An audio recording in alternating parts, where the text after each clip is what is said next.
Hello and welcome to Choose a Fi. Today on the show, we're recording live from Las Vegas. Let's hear it, Cran. We are here at the Design Your Extraordinary Life weekend.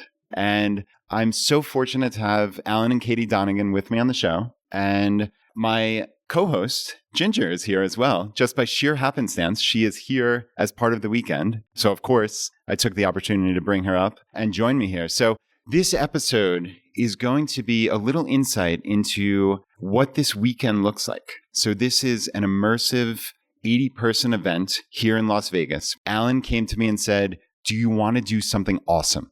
And for me, yes, of course I do. How could I say no to that? This thing sold out in 36 hours. And what's so cool about having Alan and Katie here is they have thought deeply about how do you build an extraordinary life? And I think that ultimately is what we're all trying to do here at Choose a Fi and in the Fi community. The nuts and bolts of money, that's the easy part. Once you get it figured out and it's on autopilot, then it's essentially a math equation. But what that space in your life affords you is the ability to take a step back and say, what do I want out of life? How do I want to spend the only resource I have that matters, my time, in the best way that I see fit on the maybe 8 or 9 decades that I'm afforded on this planet? And it's so critical. And this is what we've spent the last really probably 6 years on Choose a Fi talking about is how do we work on the important stuff? How do we build a life that we actually want to live into? And I think that's what's so cool about a weekend like this, to have people take a step out of their lives and to join us here. And we're going to spend this podcast talking about the main exercise that Alan and Katie walked us through. And we're going to introduce it. And then we're going to bring up members of the community here and talk about some of their takeaways, their limiting beliefs that they have to overcome to build that extraordinary life. And also some of those, hey, this is what I want my life to look like in any of these 9 areas that Alan and Katie have designated. And I think this is going to be a really interesting episode. So with that, welcome to Choose a Fi.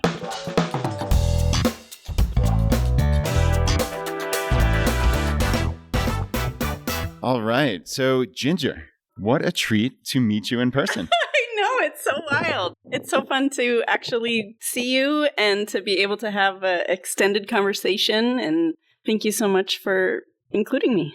Yeah, well, thank you for being here. And can you tell everybody the story really quickly of how it came to be that you ended up on the show?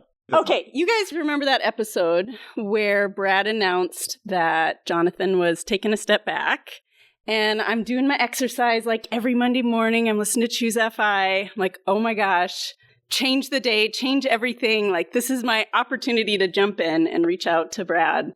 So I spent the day making a website called Hire Me Brad, where I told him about like who I was and what I thought I had to offer and some of the ideas I had for the show. And then I went to work and was super nervous about hearing back. And he actually wrote me back and said, let's do something together. And so we kind of went from there. Yeah, that was incredibly cool. So, right, Hire Me Brad. That was, I've never had someone build a website to, hey, here I am.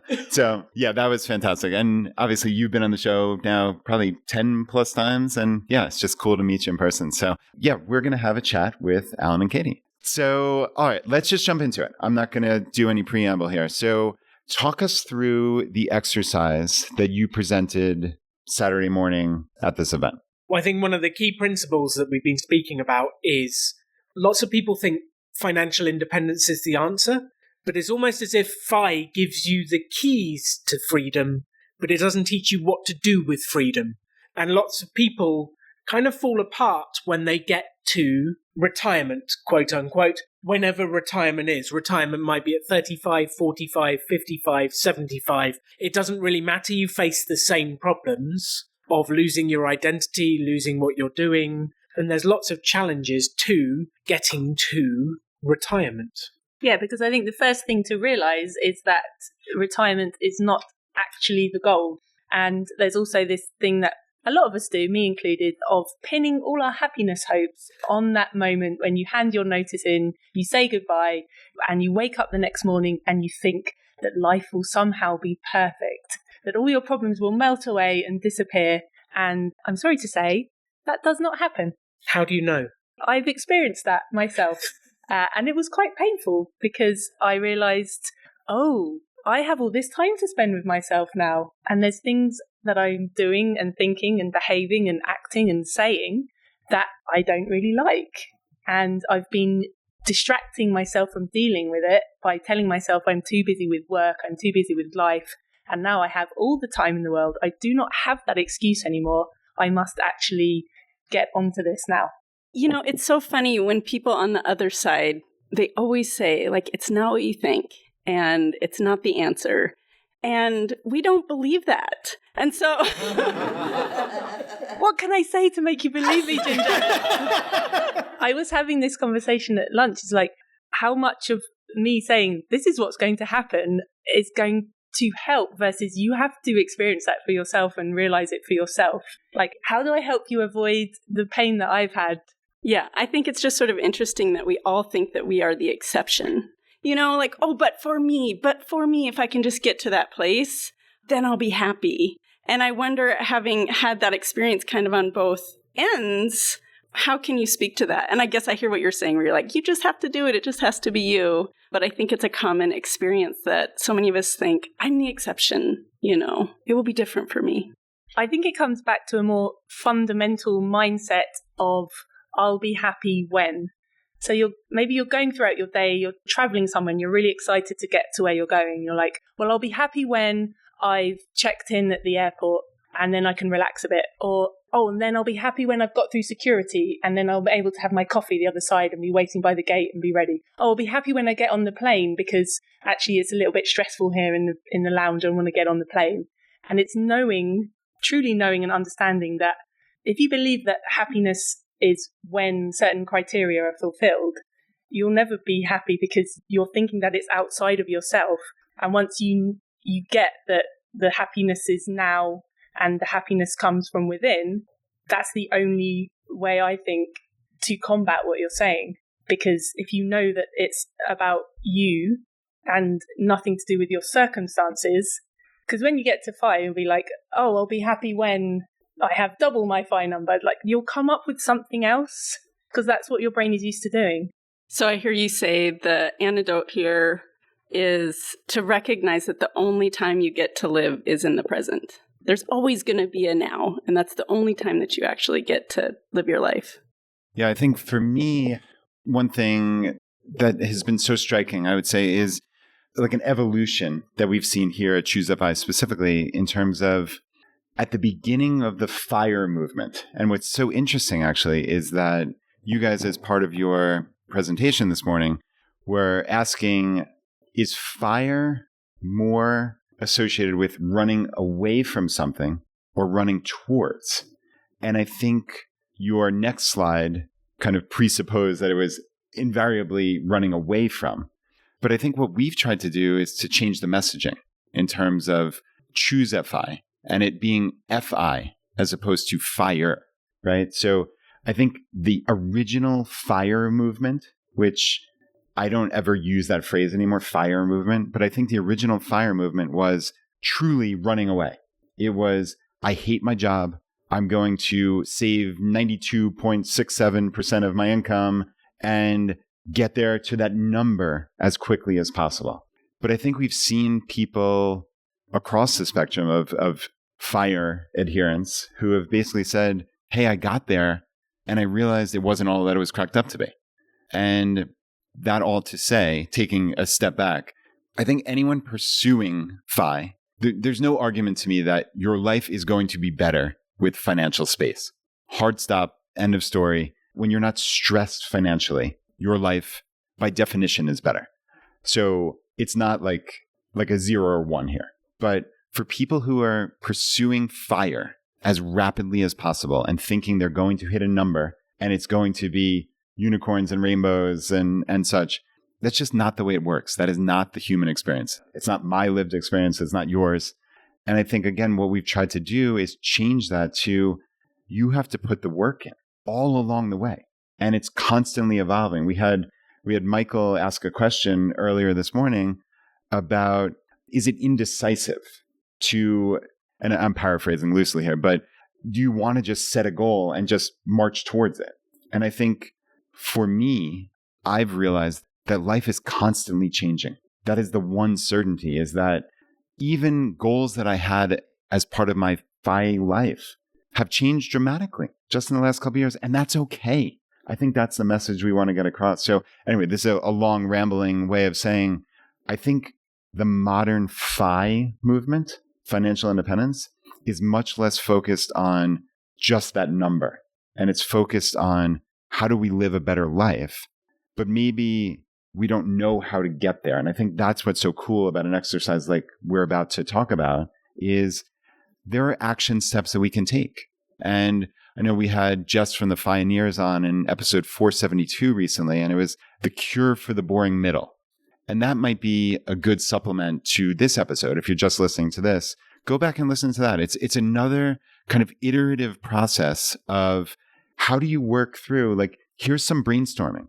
I'm going to try some of these things, and I might find out that they're fantastic. I might find out this wasn't for me, even though it was my dream all along. And that's okay. That's so important to understand, is you cannot beat yourself up in this journey. This is a journey of exploration. It's a journey of figuring out what works for you at this moment. And that could change too. And that's okay, right?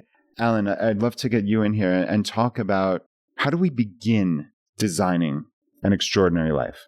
Let's say you're talking to someone who's solidly on the path to FI. They have the numbers. It's all going to work itself out. I don't care what the timeline is, 5, 10, 15 years. But they have to put the work in now to start understanding what a better life is. I'd love to hear you talk through how they would approach that. So I think the fundamental piece is the transition from building your wealth to living off it in the space, or getting to retirement in quotation marks, is, are you moving towards a vision of the future, or are you moving away from the job you have? And there's been a huge amount of studies about retirement that show when people get to retirement age, they have an increased chance of death. They have an increased chance of being depressed. Like, it doesn't sound very exciting, are you? Like, you're working really hard to save your FI number, and your chances of being depressed and dying go up when you get there. That's really exciting.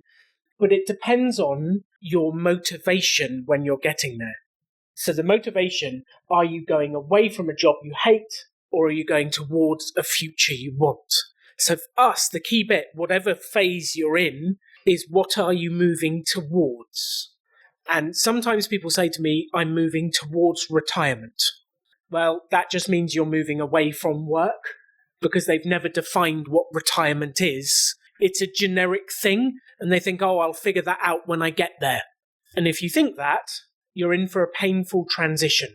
Whereas if you've already decided what you're moving towards, you're actually in for a smooth transition, because you finish and you go, this is already, now I know what I'm doing next. And you'll have a smooth transition to what comes next. So the piece Katie and I were talking about this morning is, what's your vision for your life in each of the main life areas? How do you see it being? What are you moving towards? And Katie and I have this sentence that the better the question you ask, the better answer you will get.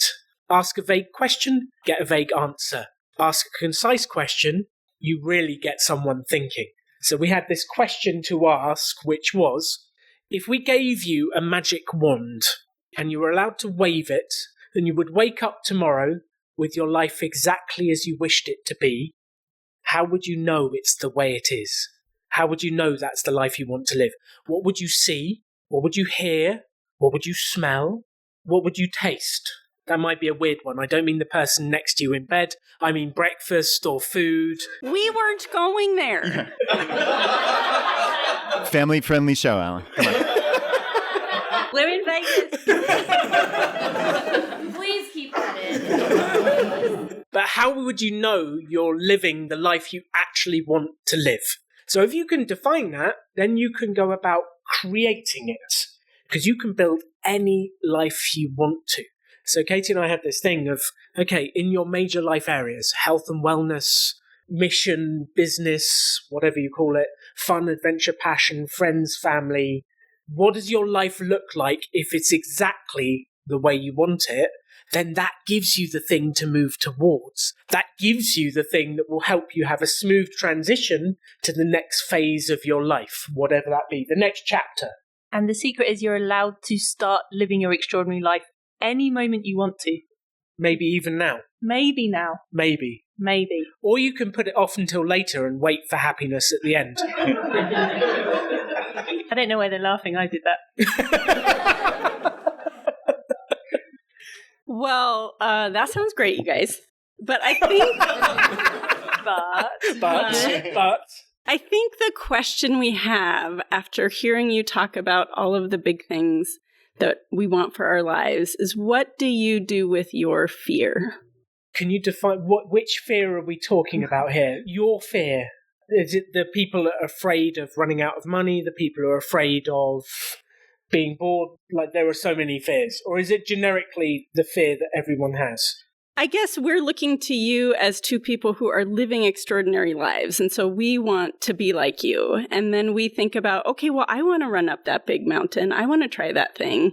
But to do that requires taking risks. And taking risks is scary. So when you reached those points, what was it that helped you to move forward?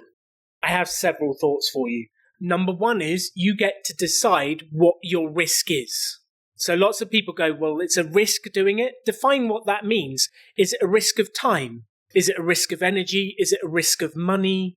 You always go back to starting a business. It's a risk of money. Lots of people think, well, do an experiment. Test it for free. Reduce your risk. Find a way to start. It doesn't have to be a life-threatening risk. And humiliation. Don't forget the big one. I was about to jump in and say, is it a risk of embarrassment? Yeah. Is it a risk of what other people think? Is it a risk of judgment? Yeah. Is it actually a fear that is a useful fear? Like, don't get too close to the edge of the cliff. That is a useful fear. Or is it, oh, what are people going to think if I do X, Y, Z? Yeah. Z, sorry. Yeah. I love that as an answer of actually like assessing what is the true risk rather than just assessing how is it that I'm feeling. And it makes me think about, Brad asked at the beginning, okay, or said, tell him the story of how we met. And I didn't tell the whole story because it's been a while. And what I remembered is actually I sent him that email and he responded within 24 hours and he said, I've gotten so many emails, I'm so swamped, but like I liked what you said and I want to connect. And then nothing for a long time. Do you remember this? Nope. So It does sound like me, but So I reached out again and I tried another little creative thing. Like I went to the public library and I tried to learn how to use their fancy microphone so that I could send another thing that like, hey, remember me and we should do something. And nothing. Really? No response. I'm a horrible person. No, not immediately anyway. And I remember thinking, this is a test, right? Like I've got one more. If I don't hear from him, I'm going to reach out one more time just in case. And thinking about, and all these steps were pretty hard for me. And I think it was because of the, like, what does this other person think of me? Or even though, like, I don't know you, it doesn't matter if you think I'm weird. But it took for me to kind of get past some of that fear to be able to keep moving forward. You did respond, so I didn't have to do my third weird thing. Wait, did you have a third weird thing planned? No, but I was going to do a third weird thing. Okay. Because I thought it was like a test. It was like the same thing of why I built the website, because I was like, this is a weird, wild thing that you hear that someone would do. And that could be me. I could do the weird, wild thing. So it was the same thing where I feel like I'd heard, oh yeah, this is a thing people do. When you hear their success stories, they're like, I kept trying. I did the third weird thing. And I thought, this is a test. He's not responding to me because he wants to know if I'm motivated enough. Yeah. So it wasn't the straightforward. And I kind of forgot that story until you said, oh, tell the story. Huh. Yeah. It wasn't simple. That is absolutely incredible. And so, right, this ties into my biggest fear of Choosify is that I get so many emails and like I have such a hard time responding to them. And my actual fear is that people are sitting there on the other side disappointed in me. So now it's coming to fruition. But so thank you, Ginger. I was so disappointed in you. This is a genuine fear. We've talked about this. You can't reply to all the emails. Like, you can't. We love every one of them, but there is physically impossible to reply to all of the emails you get with the care and attention they actually deserve. So it's a genuine fear. And at the same thing, I'm worried there are a bunch of people out there who are really disappointed. They're like, I wrote an email and poured my heart out, and you didn't reply. And I didn't. And it's not because I don't love you, and it's not because I don't care. It's just because I could literally spend 24 hours a day writing replies to emails one at a time and not win that game. It is a game that cannot be won. So Brad genuinely has this thing, like, I don't want to let anyone down. I want to reply. And it's an unwinnable game. So can you see how you get pain either way? That actually then becomes paralysis. Because I've got pain if I reply because I'm giving up time with my kids. And I've got pain if I don't reply because I'm letting down these people. Now I've got a game I don't want to play. I'd rather retire from podcasting and give up and not have that pressure. Like, it becomes an unwinnable game. And it's a really challenging thing to think through. And he definitely didn't think, I'll test that ginger. That ginger out there, let me test her. If she doesn't reply again, that's it, she's out. That is amazing. This is so interesting to hear the story on that level. It's wild. Yes, so to get back to the question here, what do you do with your fear when it shows up? Yeah, so we all have fears. We're all human. Being FI doesn't make you somehow inhuman or superhuman. Like, I have lots of weirdnesses. I call them weirdnesses. It's fear, insecurities. Like, even now, sat here doing this podcast, when Brad was doing his intro, I was like, oh, at some point, I'm going to be called on to speak. And what value do I have to add? And they'll all be looking at me, and I'm going to need to say something. And what's going to happen? Da, da, da, da, da, blah, blah, blah, stuff in my head. I feel like I've been of some use so far. So, like, my confidence is building, and I'm calming down a little bit. But, like, I feel that, and yeah, my heart's kind of thumping away now, partly because of like what I'm saying, but also still, yeah, sat here in front of 80 people and whoever's listening. Hello, listeners. That was a bit cheesy, wasn't it? So I think we're going to come on to this in the next session that we're doing this weekend, is focusing on what you want rather than replaying the fears of what you don't want. So what I didn't want to happen this weekend was I'd stand up here, I wouldn't have anything to say, people would throw rotten tomatoes at me, and they'd all be disappointed and go home sad and hungry. But then I've taught myself to immediately switch to focus on what I do want. So I imagine people laughing, I imagine people giving me a standing ovation, I imagine what is it that I actually do want, whilst also, I mean, if there is a genuine fear and I'm at risk, my personal safety is at some risk, then of course, like, deal with it. But I don't think we're talking about that here. I think we're talking about the monkey brain being scared of rejection and being thrown out of the tribe. And I think the other thing I've realised is, like, I am my tribe, or we are like the Donegan tribe. I cannot be kicked out of the tribe.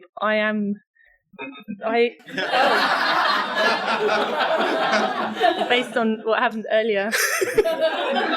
There was a look. You missed a look. Yes. Yeah, it didn't really translate for a podcast. What Katie's talking about is not something you're born with. It's something you develop. So lots of people think, oh, you're born confident or you're not. It's just a way of thinking.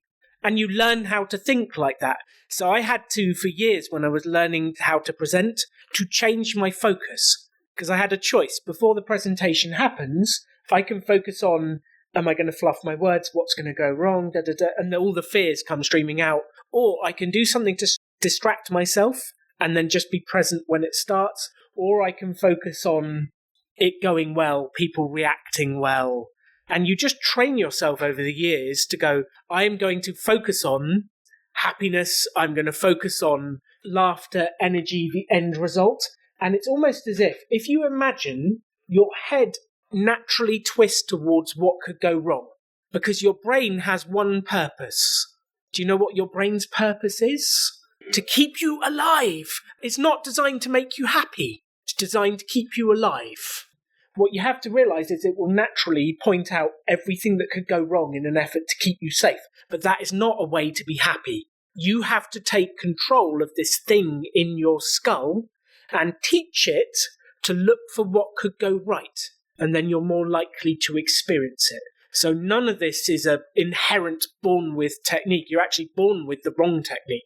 You're born with looking for everything that could go wrong. You have to train yourself to look for what could go right. So the storytelling is really important. The visualization is really important. But I think Katie said something else important, which is, and then you just do it, even though you're still afraid. Yeah, exactly. Katie, Ginger said something earlier where she said that she looks at you two, as people living extraordinary lives. And I think from the outside looking in, I would totally agree with that. And I'm curious what your thoughts are when you hear something like that. A mix of emotions. One was like, ooh, she thinks I have an extraordinary life. And also like, oh, really? Like, I'm just me, like, doing my thing. And I think it helps me to not take for granted the awesome life that we built together and the cool stuff that we do. Because you can normalize that, because that's our life now. And then I forget that isn't normal. So it is a really nice reminder that we do a lot of cool stuff and have cool lives. My instant reaction is what we're doing is not extraordinary. I just go and live on the beach in Mexico for a while, and then I go somewhere else and I do something else, and I just make it up. And so it doesn't feel that way to me, because you kind of get used to it and you just do what you do. So I don't feel that extraordinary. I just feel like I'm out there living what I want to do. But I think that's the extraordinary bit, is lots of people stop themselves from living the life they want to live, whereas we just live the life we want to live. So I guess that would be the extraordinary bit, is we're just doing what we actually want to do. What a great segue to maybe talking a little bit about the exercise that we all did this morning. The exercise this morning was to come up with what you're moving towards. So your vision of life in these different areas that we came up with. And we gave some examples of what our visions of life would be in these different areas. And that's what we wanted you to come up with, is your dream vision. So we had these areas of personal development and growth, of spirituality, of friends and family, of fun, adventure and passion, of finances and money, which I'm sure if you're listening to this podcast, you want to improve the finances and the money area, and then come up with your vision. So for me, my vision in health is I want to wake up with a huge amount of energy. I want a muscular, strong body so that I can move pain-free and enjoy life. I want to hike, enjoy adventure, and live my life fully. You'll probably remember there was a little asterisk that said, occasionally I will eat badly, but mostly my diet will support me. And so the exercise was, what is your vision for health and wellness? How do you know if that area of life is where you want it to be? What's your vision for finances? And I think the key thing that Alan did there when he gave that example was show that we want it to be juicy. So use the emotive language and the excitement in the vision to make it something that you actually want to move towards. He could just have said, I want to be fit and strong. Like, okay, great. But it's not got the same energy and excitement around it of making it juicy. Right. And it's also supposed to be in the present tense, correct? So this is not, oh, I aspire to be. It's essentially you're writing it as if you're living that today. So really the exercise as I saw it was look at these 9 areas, and we will have that in the show notes because it's hard to get a sense of them as we're just randomly spouting them off here. But we'll list the 9 areas. And this is an exercise that each of you should undertake. And Alan and Katie will further go into this, but you're essentially sitting down and you're writing just like a little descriptive statement of what is the life I want to live into in each of these 9 areas, and write it as if you were living it today. That is the critical little piece that I think you otherwise might miss. So Alan, I'll let you jump in, but I really wanted to dial in on that because I think to me, that was the most critical piece that I personally would have missed. So the question, if I waved a magic wand and you woke up tomorrow morning realizing life was exactly how you wanted it to be, how would you know? What would you see, hear, think, feel? How would you know life was that way? Then you come up with a kind of sentence or two that describes the life you want. For finances, Katie and I we have £5 million invested. working for us, allowing us to spend freely and create magic moments for ourselves and others. Managing our money is fun. We have monthly finance meetings with incredible breakfasts, and we love the freedom that financial discipline gives us. That was our vision of life. Then that gives you the thing to move towards, which was the whole purpose of this episode, is if you have something to move towards, you'll feel happy. You'll feel like you're making progress. You've got direction. Whereas if you are just running away from the job you hate, the life you don't like at the moment, and we have this expression which is people think self-care is bubble baths and chocolate. It is not. Self-care is creating a life you don't want to run away from. That's true self-care. So build a life, a vision that you want to move towards. That will give you all of the energy to keep going. So that's the exercise. I think the other interesting thing in the example Alan gave is that some of that is actually already true and some isn't. So there's elements that are already working and we want to keep, and then there's stuff to build on top of it as well. Yeah, because in a lot of ways, you listening to this and you in the audience already live an extraordinary life. So you can include stuff that already exists. Like in relationships, I include the person that's sitting next to me because I already have an extraordinary relationship in a lot of ways. And so you're allowed to have and want what you already have. So that's the exercise, is to have that vision in those different areas that pulls you towards a bright future. Might there be things that come up for people as they do this exercise? Every time. So you're going to come up with a vision, and then somewhere in your brain, the monkey brain that Ginger was referring to is going to go, I could never do that. Or what if they judge me? Or some other thing. I'm not good at maths. I'm not good with money. I can't do that because. Whatever it is, it's going to come up. Your job is to write that down, and then we'll tackle it later, and then get back to focusing on what you want. As long as you keep focusing on what you want, if it's a real fear, we can deal with it. So if it's a real fear, like, I don't know, whatever it is, if I go on this hike up the mountain, I might get bitten by a snake and die. If it's a genuine fear, like I should genuinely be worried about snakes biting me because I don't know how to tell which ones are poisonous or not. That is a useful fear that will keep me alive. But the fear of being judged by delivering a podcast is not a useful fear because what's actually going to happen? No one listens to me. That's the worst it can be. That's not a useful fear. So keep the genuine fears because they will keep you alive, and get rid of all the others and go back to focusing on what you want every single time. I love that word useful there, to think about what is useful here. Yeah. I think the other key thing is to write it or think about it in the positive. So in the health and wellness example, it's not, I don't want my knees to hurt anymore, and I don't want to be overweight, and I don't want to be chubby, and I don't want to feel like I don't have the energy to do things that I don't want to do. It's framing it in the positive. I want to feel loads of energy and feel like my body can do whatever I ask of it, whenever I ask of it. Focusing on what it is that you want and the positive.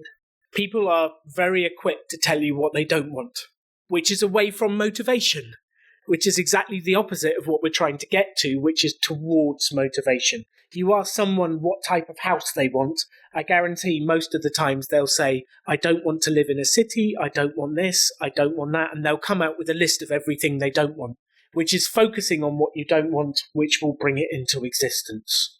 So that's the exercise. And since Choose FI is the ultimate crowdsourced personal finance show, maybe we should hear from some of the people here today. I think one thing that was valuable for a lot of us this morning was when Katie and Alan gave us specific examples. And so maybe we could do something like, so we all had time to actually work on what are our vision statements. If we could get some people to maybe share in one of those categories, what are the one or two sentences that you came up with, thinking about all the things that we just talked about. It's in the present, and it's focusing on the positive, what you want and what you don't want. And then I think it would be wonderful to hear what it was like for you to do this exercise as well. All right. That sounds fantastic. Who wants to jump in? And you're allowed to say you hated it as well. Like, you don't have to whitewash. All right. Welcome to Choose FI. Why don't you introduce yourself? Sure. I'm Emily Rose, and I'm coming from Lakewood, Washington with my husband. Nice. Welcome. Thank you. So talk us through. You sat through this exercise this morning. I did, yes. And you just jumped out of your chair, 2 hands up to, I want to be the first one. Talk to me. How did it impact you? So I want to say that I really appreciate that we were given these areas to focus on because, as Alan mentioned, if you ask a mediocre question, then you're going to get a mediocre answer. And I think that I've continuously done that to myself, is to ask, well, what do I want? And then you just kind of get some vague answers. And this really helped me to narrow in those specific categories what I really envision for my life and for my future. And so I just really, really appreciate that you brought that to us today.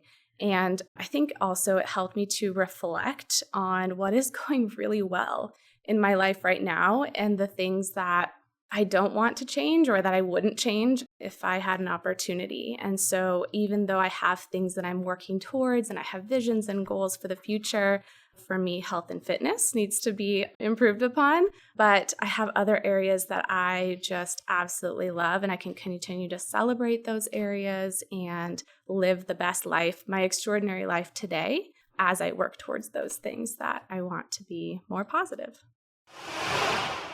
All right, Megan, welcome to Choose a Fi. I'm glad you're here. Yeah, thanks. I'm Megan. I'm from Durham, North Carolina. Nice. All right, so let's hear how this exercise impacted you. Sure. So what came up for me was actually some emotions. I kind of did it by myself. A lot of people broke into groups and talked through things in these groups, but I did it by myself because there was some emotions that came up for me. There were some deeper things that I want to work on that I'm not going to share right now. And I think part of it, I started realizing that there were dreams I didn't even know I had until I started doing the exercises. And so I really appreciate that. And I will share one. This is why I'm very nervous, because one of the dreams I realized I had is to do what Ginger did, is be a podcast co-host on one of the podcasts that I really love. Choose Fi is, of course, one of them.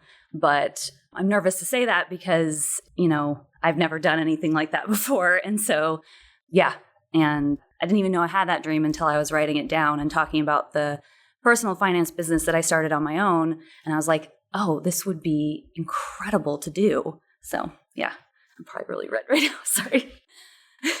I was just going to say, I think one of the things that has a lot of value that Megan said was, I didn't realize until I actually took the time to think about it in a deliberate way.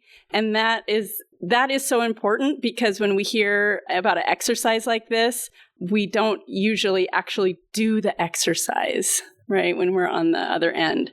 So do the exercise and actually write it out, and different things will come up for you than if you just sort of thought about it in your head. I think that's been probably the biggest key to Alan's success in his life, is that he does the exercises. And he talked this morning about how he has this recurring phrase of the extraordinary belongs to those that create it. He heard it in that movie, The Big Short. He wrote it down, and then he set to work thinking, how am I going to implement this in my life? It could have just been a passing thought of like, oh, cool quote, which most of us probably do.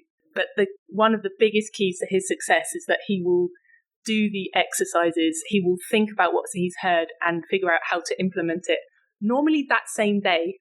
I remember one time we were on our way to running a Rebel Business School, and he heard something on the podcast. He thought, well, that would be great for our audience. Let me think about how to give that to the people that are attending the course today. And he did that same day. Like, that is such a key to success that I wanted to share with you.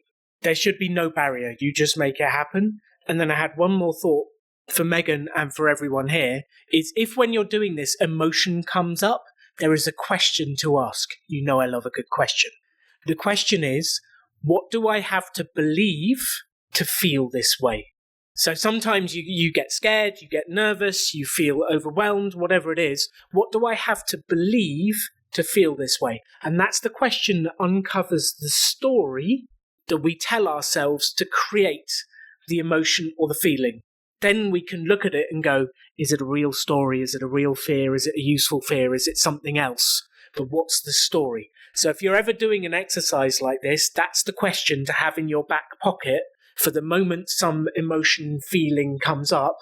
What do I have to believe to feel this way? Yeah, and I also love how this is really both very present looking, and forward looking at the same time, which Emily Rose brought this up a minute ago just so beautifully, which is I realized things are pretty good today in certain aspects. And I think a lot of times many of us focus on the negative. I think that is just kind of part of the human condition. And it's fun and it's worthwhile to look at, hey, what's going great today, right? And that's really cool. And I think, Megan, like you're saying, it can be very emotional, both realizing there are a lot of aspects of my life that are going wonderfully. And hey, maybe there are some things that I didn't even know that I aspired to. And that is really cool and just clarifying to open your mind to something, right? And that, I think, to me, is what's so impactful about this particular exercise is, Alan stole the words right out of my mouth. There are no barriers here. This is the lowest barrier to entry exercise I've ever seen. It doesn't take much. It's literally those 9 different categories that we're going to have listed in the show notes. And you just sit down and you dream, what do I want my life to look like?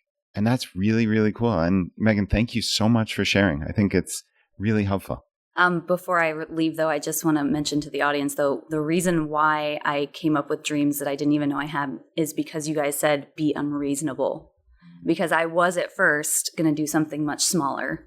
And I was like, oh, I can be unreasonable and reach for something bigger. And that's where it came from. So I just wanted to mention that so that the audience had that.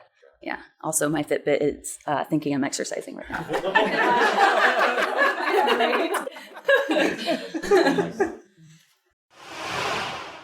Michael, come on up.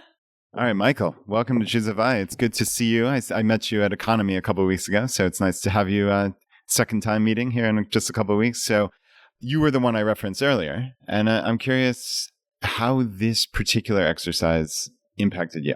Well, Brad, this particular exercise impacted me with what I came here with an obstacle-wise for this weekend to come to an answer on, which for me, during this exercise specifically, it was for the love and relationships part. I wrote for mine, it was, I wake up knowing whether or not I want kids and know that I am taking advantage of opportunities to meet someone whom I would want to be in a long-term relationship with. And if that isn't meant to be, that I'm okay with that going through the rest of my life single. So for me, it's about not settling just to have company. So just being very confident and content with myself. And that's the fascinating bit, is the confident and content with myself is, I only know this because I did it for many years, Michael. All I wanted was a partner, someone I was with. And it was almost like there was a hole in my life until someone else came into it. And then I realized that if I just work on myself and become confident and comfortable and I develop myself, then the dream person will appear and hang out with me. But you almost have to let go of that idea and just work on yourself, and then the magic happens, which is really annoying the way the universe does that. Not a big fan of it, but it does. And then when you just work on yourself, you create that energy that attracts the person. Confidence and authenticity are probably the 2 most attractive things. So if you have that, then you will attract whatever you want into your life. I appreciate that. For me, it was also realizing that I was trying to find external things to fix internal problems. I got that quote from a book that I've been reading called The Daily Stoic, and that book has been very helpful for me, but I've seen in my own life and with others who have looked for external things to fix internal things, and even if they get there, there's that unfortunate realization that this is not what's going to make me happy and continuously making me happy. It starts with myself. That was the most important thing I learned.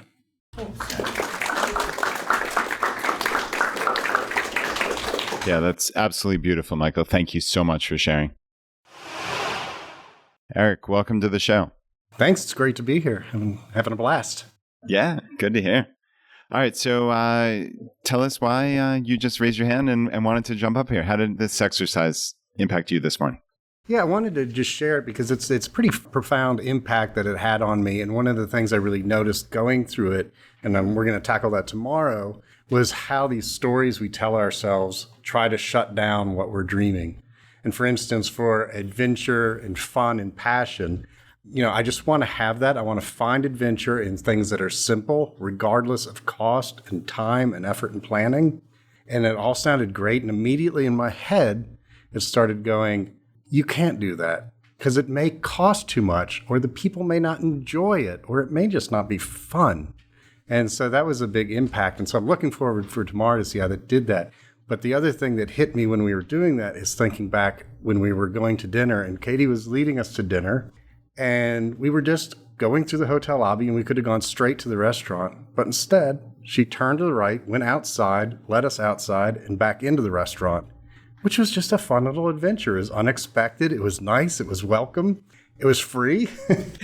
So I genuinely thought that was the way to go.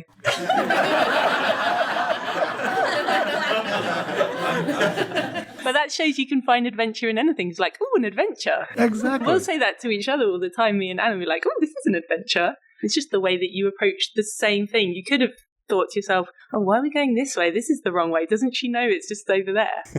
Can I give you a secret? Yes. If you want to feel adventure, start humming or whistling the theme tune to Indiana Jones as you do anything. You just have to go da da da da da da da, and then suddenly you feel like you're on an adventure.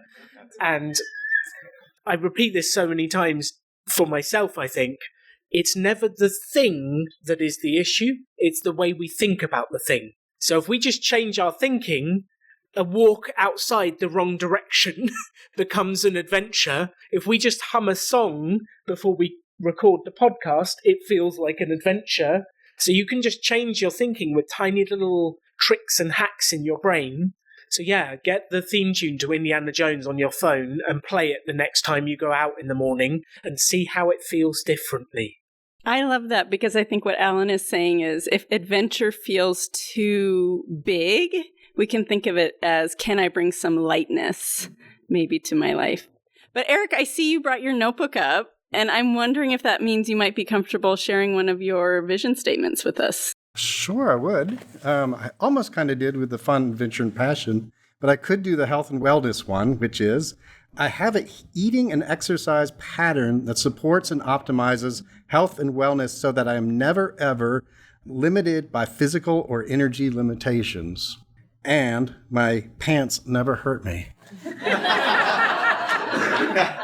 Is that British pants or American pants? Yes. Your pants should never hurt your body or your feelings. So that's a good goal. That's awesome, Ginger. Eric, thank you so much for being here. Awesome.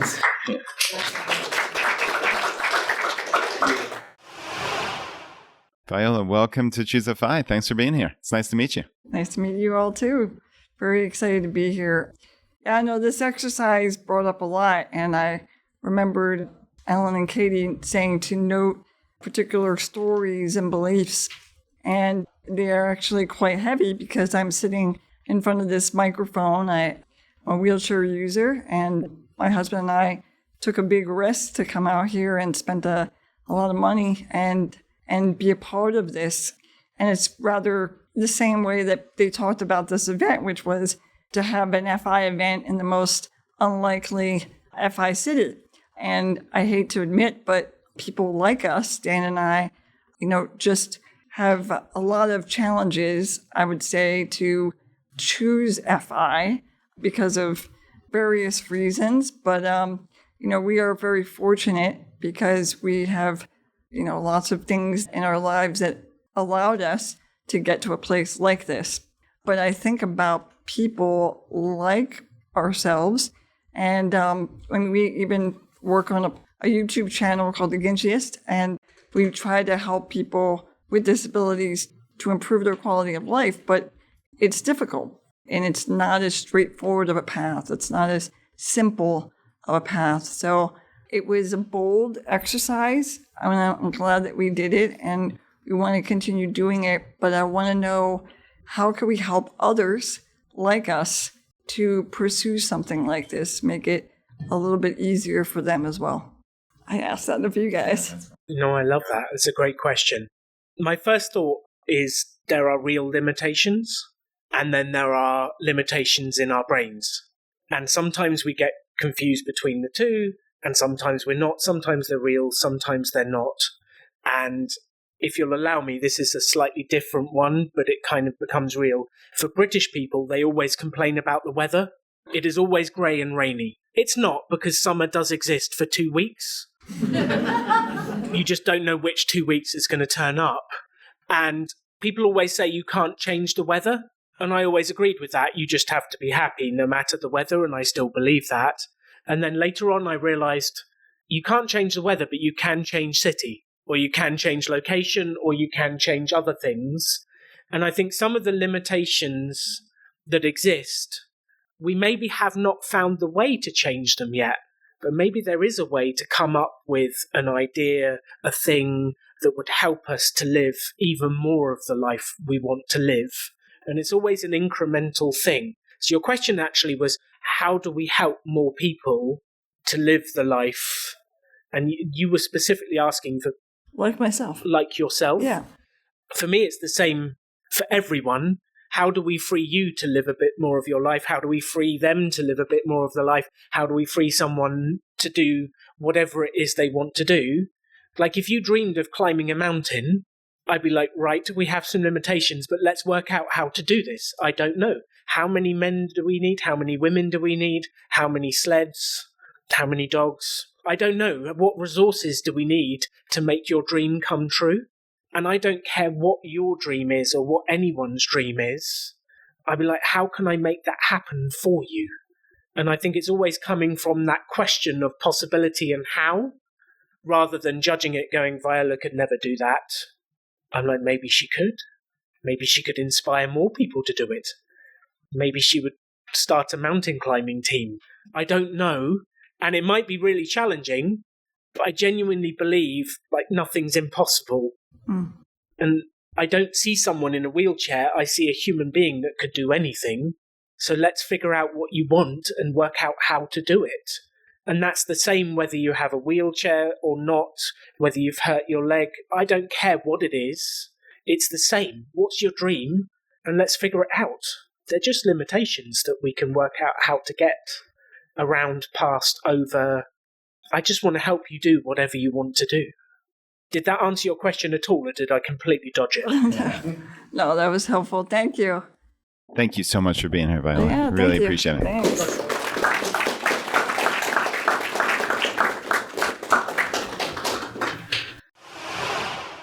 All right, Rob, welcome to the show. Thanks for being here. Hey, how's it going? I'm Rob. I'm from San Diego, and I'm here in my hometown of Las Vegas.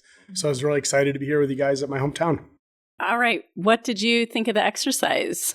So I really enjoyed the exercise. Coming into it, I guess I didn't read a ton about the event, but I knew I was really excited to see an event with all of you guys here in Las Vegas. I love coming here and visiting my friends and family anyway, so I'm in immediately when I saw the email.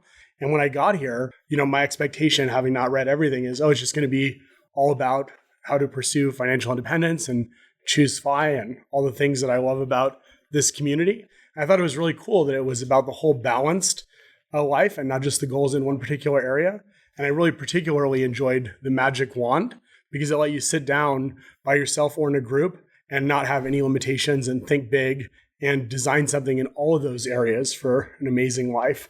And I guess that made me think, hey, I've been focusing really on 2 of those areas the last couple of years, and I've kind of not thought about the other ones. And why is that? Why shouldn't I focus on all of them at the same time?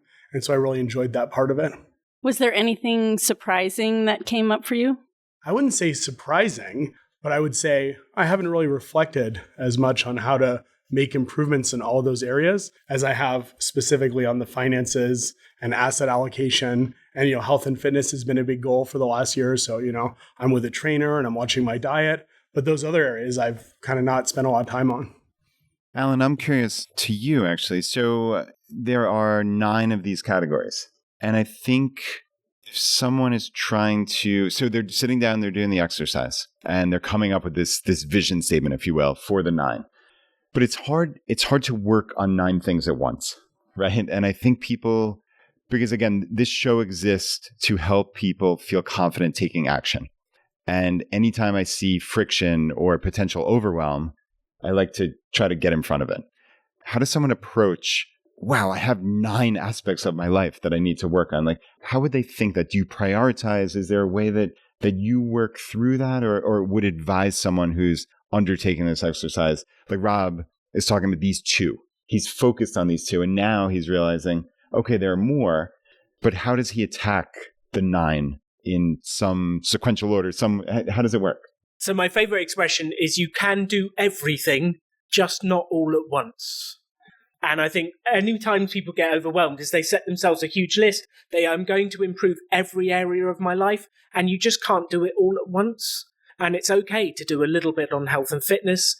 And it's almost as if with financial independence, you set up your auto contributions. You had an entire episode about the boring middle. It's the boring middle because you've put it on autopilot and it's working. Once you've done that, you then look at health and fitness and you set up some systems and you train X times a week and you sort out your diet and you learn to love salads and whatever it is. And then all of a sudden, health and fitness is moving in the right direction. Then you can go with friends and family. Okay, let me set up a weekly thing where we have dinner together, or we do this, or I cook pizza and everyone comes round. Or maybe that's against the health one. You make salad. Cauliflower pizza. But does that make sense? You can do a little bit on one, set it up so it's working well, and then work on the next. You can do everything, just not all at once. And Rob's sitting in front of me. I have no idea how old you are, Rob. 40? I'm 45. 45, exactly the same age as me. You've probably got 3 decades more. Maybe 3.5. Depends how you look after yourself. I think Rob was hoping for more. I'm just going to throw it out there that my grandparents lived to 99 and their late 80s, and so I'm hoping for that too. Okay, so you're looking for like 4.5 more. At least. You only gave both Rob and yourself up to like And 75, me too. 80. I'm not the maths expert at the table, but what I was trying to say was even if it was 3 decades, you can do a lot in 3 decades. Or 4 decades, you can do a huge amount. But people try and do everything in 1 year. And the expression I have is everyone overestimates what they can do in a year, but they underestimate what they can do in a decade. So just go easy on yourself and do a little bit on one area, and then you can relax and it's set up and you can do some more. Like you could do 5 different careers and missions. You could create all these different things. You could have 7 more lives if you got at it in the next 45 years. I would love to do that over the next 60 years. 60. This is getting more ambitious by the second. I love it. Hey, Elon Musk, hopefully he'll come up with something. Alan, I thought you were going in a drastically different direction. I thought you were telling him you're almost dead. So think about what you want to do, which also can be motivating. I have used that technique, but I didn't feel Rob needed it. Rob, thank you so much. Appreciate it. Thank you guys very much. I don't want to die. Shannon, you want to come on? Shannon, thank Hi. you for being here. Thank you. My name's Shannon, and I actually live here in Las Vegas. So welcome, everybody. I hope you're having a great time. And I just wanted to kind of compound on what you were talking about with Rob and some of the subjects that came up prior to the exercise. And a lot of it had to do about happiness. And some of it was don't wait to be happy. So we don't have to fix everything in this chart to be happy. It was also progress equals happiness. So while you're working on all these steps, you can be happy. You don't have to wait to reach all these goals. And I thought that was great. And you also said a goal is for direction, not to achieve, and to have fun doing it in the process. So that gave me a lot of inspiration as we went through this, because it wasn't like I have to achieve all these things to be happy. You know, be happy while you're working towards these things and enjoy the process while you're doing it. So I want to thank you for that. I love that, Shannon. That's Thank you. fantastic. And I had a fascinating example of that in the break. There's a guy here called Jeff, and his goal was to have the best burger in all 50 states. What a wonderful mission. He went out and did the mission, and then he was disappointed when it ended. It took him about 3 years, and then he was disappointed when it was ending. And that makes me think, like, he had the goal, but the enjoyment was actually in doing the goal, not in achieving the goal.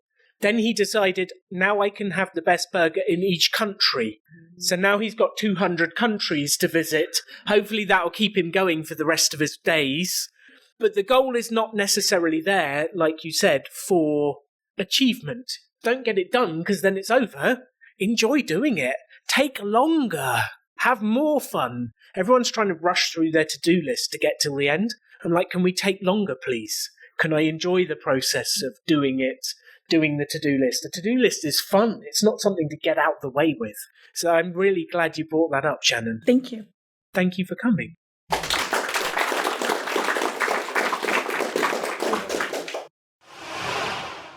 I just noticed that we didn't talk about the Wheel of Life tool, and a lot of people had mentioned it. So the Wheel of Life tool that everyone's been talking about is actually a spreadsheet that Katie created. We love a good spreadsheet in the FI world. And you put a score in your mind next to each area of life. So you might go, health and wellness, I'm doing 8. Finances, not so good right now. It's an expensive time, so maybe that's a 3. Friends and family, like I love my friends, I love my family, I'm doing well. That's an 8 or a 9. Love and relationship. And you get these scores. And then if you can imagine, it lays them out in a circle. And if you've got all 8s or 9s, it's a fairly good circle. And imagine driving on that wheel of life. If they were all 8s and 9s, it would be quite smooth sailing. But then let's also imagine on that wheel of life, you had a 2 in one area. Looks a bit like Pac-Man, not a wheel. And as you were driving along, you'd be like, kadunk, kadunk, kadunk, and it's not smooth driving. So if your health has suffered, life is on hard mode. You're struggling and you're kind of rocking along. So the idea is to look at your life holistically and see which elements are going well. And that exercise was slightly different from what we're talking about here, because that was what we call the current reality. So how is your life currently in those different areas? And then the exercise we're talking about on the podcast now is how would you like your life to be in those areas? So the areas are just a tool to make sure that you cover all the different aspects of your life, because we are kind of predisposed to focus on 1 or 2, like Rob said, and remembering that there are more other aspects that we might be neglecting. So, Casey, thanks for coming up here and reminding us to talk about this particular exercise. So we'd love to hear your takeaways from that. Yeah, so to start off, the homework assignment was to use the Wheel of Life tool to figure out what your current state is. And over lunch, we were sharing our visions. And one of the big things that we were talking about was how that current state changes from day to day, hour to hour, based off how we were feeling in the moments. So mine, for example, was a little bit more Pac-Man with a larger mouth on one side, because it was all just how I feel about myself and health and wellness and taking care of that kind of the mental, physical side, how that affects the rest of it. And somebody else in our group mentioned how theirs was like a breathing heart. It's big and full, and then a couple days later, weeks later, when they're stressed and tired, it goes down to a smaller wheel of 2s or 3s. And we were kind of diving into what is actually causing you to feel those changes. And it really comes down to your mindset, your health, exercise, eating right, and kind of focusing in on that. And so I kind of wanted to just share what my vision was, because I know as we were going through this process, Alan and I got a bit emotional kind of sharing my story. And so mine focuses on, I wake up each day excited and energized to take an adventure with my kids and only complete 4 hours of meaningful work every day. My hardest part is working too hard and being not enough. So overmotivated to work and fulfill all of the other portions of the circle. And so by creating a vision statement that minimizes one of those biggest focuses and making it more meaningful and impactful allows me to focus on the other areas. Thanks. Thank you, Casey. Thank you, Casey. And please play the Indiana Jones theme tune for your kids next time you're going on an adventure together and see how they react. Yeah, we have an adventure area where we can do the whole rock thing, and it's cool. And yeah, I think the big takeaway for me from what Casey said was you have to give yourself a little bit of grace, and you have to be okay with the fact that maybe I can't do it all. Maybe my best life doesn't look like doing it all, and that I'm actually harming my best life or myself by trying to be everything to everybody. And I think one of the things that I've realized from my own life is even if directionally my life is amazing, like by any objective measure, my life is amazing, but that doesn't mean that I don't have bad days. I have them all the time. I'm grumpy, I'm miserable, like it happens. And that's okay.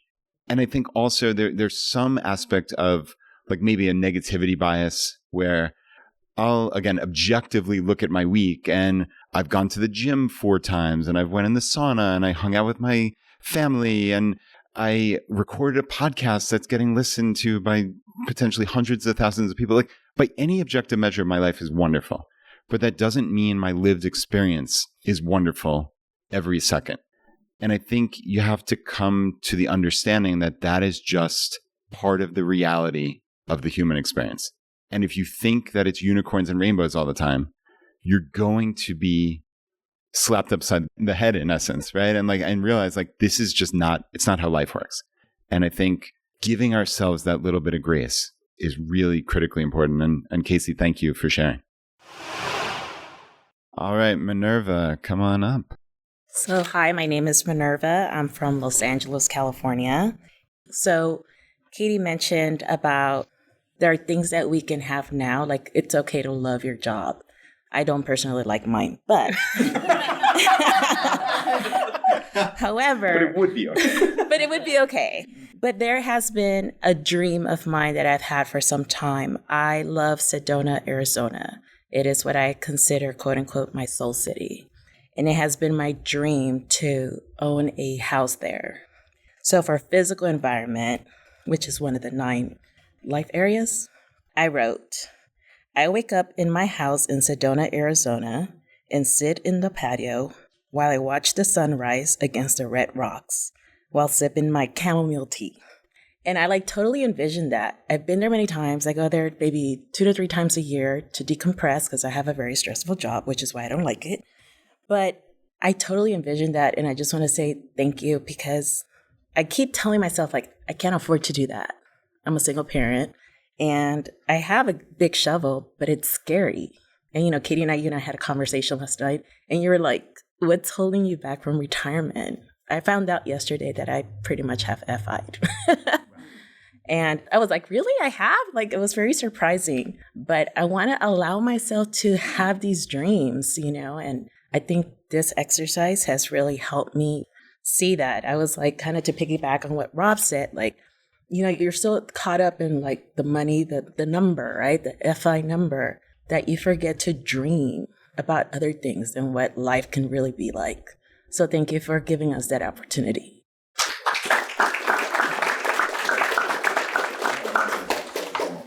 I just wanted to add one tiny bit to that, which is I almost want to reach out into the audience and ordain everyone and give them permission to live the life they want to live. Because the only people stopping us from living the life to live is ourselves. So if you're listening to this right now, you don't need my permission, but I'm going to give it to you anyway. You have permission to create the life you want to live, and the world will be a happier place if you do it. Devin, welcome. Thanks for being here. Thanks for having me. My name is Devin. I'm a 22-year-old college student from Minnesota, and I actually have a question for you guys. So a lot of the conversations that were happening this morning, some people were saying they felt a lot of anxiety about completing this exercise, and I feel like a lot of the listeners at home probably have the same thing. And I feel like that's probably stemming from the fact that in order to pursue an extraordinary life, you have to have a growth mindset and switch from a fixed mindset. And that requires radical accountability of yourself, that you can do whatever you want and then your outcomes are your responsibility. But at the same time, that's a lot of pressure. And how do you recommend that people overcome that to believe that they can actually achieve what they set out to achieve and make it so that they can be okay with the fact that, yes, it is my responsibility, but I'm okay with that? I think one of the components of that is to surround yourself with people that are doing the same thing. And I think that's why a lot of people came to this weekend, is to be around that energy and that uplifting energy. And of course, the danger is you have that energy when you're here and then you go home and you're like, oh, Monday morning, okay, now what? But we've got to come up with ways to keep that energy going between us and coming regularly to events like this, checking in, making sure you stay in contact with the people that are here and that are cheering you on to succeed. Like, a lot of people probably don't have that in their lives, that people think you're weird. Oh, you want to live this extraordinary life. What's that about? Strange people.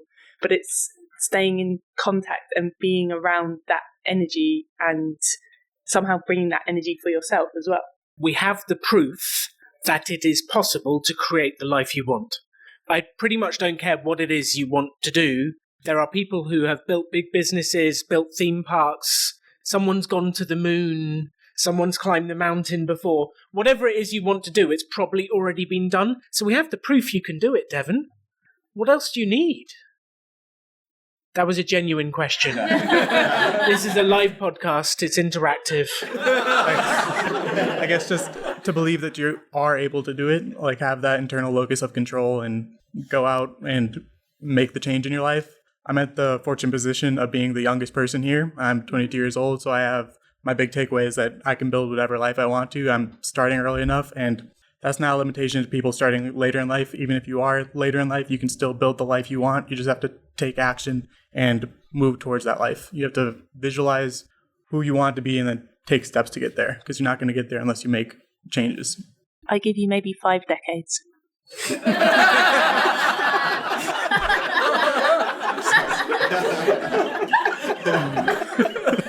Oh my God. Good callback. That's a good one. Yeah, Devon, I think it's such an insightful question. And I think why we've focused at Choosify on these 1% wins, it's because when you look at it in totality, a wholesale change of my life in 9 aspects, it's overwhelming. And I think what most humans do, and certainly what I do when I'm faced with something overwhelming, is I just ignore, I run away, I get scared, and I wind up not doing it. But I've found in my own life, and with the countless number of people who have listened to the show, that taking these tiny little actions are just like these little votes that you're giving yourself of like, I really am that person. I really can affect change in my own life. And I can move forward and I can keep doing this. And then you start having this expansive mindset of, wow, I'm looking for little ways to make my life better because I've already proved to myself that I can do it. I can make a little change no matter how small it is. But then you just start feeling confident. You feel good about yourself. You feel that, hey, I really truly can do this. It's not some other they, right? There's always these complaints like, oh, whatever grumble, like the government, the taxes, the whomever, like we can come up with any excuse we want that this they is impacting us. But like you said, if you can change that to an internal locus of control and truly believe it, then the sky is the limit, especially as a 22-year-old who has found the FI community, has traveled across the country to join us here. It's extraordinary. It's truly extraordinary. I mean, you've taken so many. You wrote me an email last week that it was one that jumped off the page to me just as it was. And then you said you were coming here. So I actually I have it saved in my inbox because I'm like, that is just an extraordinary thing. And the list of actions that you've taken already, I think aside from being, you're a sergeant in the Army, right? Like you've done an extraordinary list of things. And I think you've proven to yourself, whether you believe it or not, whether you know it or not, you've already done an amazing list. And now with an exercise like this, you can say, all right, look, these are the 9 areas of my life that I can work on. And like Alan said, I think it's a cool way of approaching it because, again, we don't want to get overwhelmed, right? If you say, oh man, I've got to change 9 things about my life, like how could I ever do that? But focus on one. Get it to, it doesn't have to be perfect. I think we often get bogged down in, man, it's not worth attacking unless I can get it perfect. And I would reject that wholly. And I think Alan clearly said that you get one area to a comfortable point. Okay, then maybe you set that aside and you work on the next area. And I think you'll find some synergy between, not to use like stupid corporate techno babble, but like some synergy between these areas of life. And again, that vote in your favor. Every time you take one of these actions, it's a vote in your favor. So that was a very long-winded way of saying, like, man, you're already on such an incredible track. And I think I love that you set this question up both for yourself, but really for the community at large of how do you not get bogged down in the they, right? Like that external locus of control and really bring it inside. And I think, and I'd like to believe that people here in the Choose FI community realize that it's one action at a time. So again, thank you for such a wonderful question. To add to what Brad said, the thing that I've realized over the years is the extraordinary is rooted in the mundane. What I mean by that is having extraordinary energy is by eating the right food, having more broccoli. Sounds boring, but it's a simple action. You go to the gym, it's a simple action. Building a business is about making phone calls and doing this and sending emails. Every extraordinary thing you build in your life is rooted in mundane daily actions. So get excited about eating broccoli. Get excited about doing the simple things. And never underestimate those simple things compounding the 1% changes. And it's almost like we're trained to think I need to do this big thing to be really big and successful. It's never true. Do the basics really well every day. And I'm sure your training has probably taught you that. If you do the basics really well every day, you will build a phenomenal life. But it never feels like enough because you're like, I'm just doing the simple stuff. I'm here to tell you it is enough. You do those basics, you do the mundane things really well, it's unbelievable what that unlocks. So the extraordinary is rooted in mundane.